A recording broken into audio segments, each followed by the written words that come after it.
So knitting in the round in stripes, sometimes you end up with what we call jogs, and that's where the stripes end lower at the beginning of the row and higher at the end of the row. And so a way to make them nice and smooth, jogless, is to slip the first stitch of the second row of your color.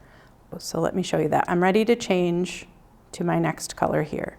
And instead of just grabbing the new color and using it, I'm actually going to bring it up to the right of my old color.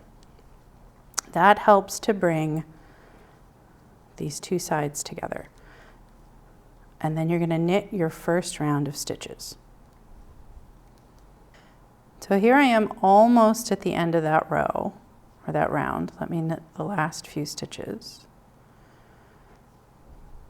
There we go. So now you can see there's a bit of a gap here.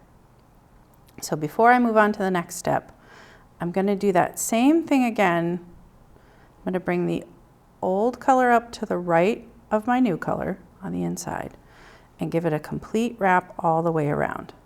See that? So it's catching that old color again. And now what I'm going to do is slip this first stitch purlwise. See that? Not knitwise, so you don't want to go this way. That actually twists the stitch. You want to go into it as if you're going to purl and slide it over. Then you can move on and knit the rest of this round. And that gives you your nice even transition, and you have your jogless stripes. And if you look, I've got 4 rows, 4 rounds knitted in each color, 1, 2, 3, 4. But if you look at the very first stitch of the round, you'll see there's only 1, 2, 3. That's because that first stitch gets knit in the first round, slipped in the second round, then there's the third round, there's the fourth round. You can see that here in the lower rounds too. 1, 2, 3, 4, but that first stitch, there's only 3. Now the reason you do that wrap when you change colors, and again, just before you do the slip in the second round, is so that you don't end up with this hole in your work.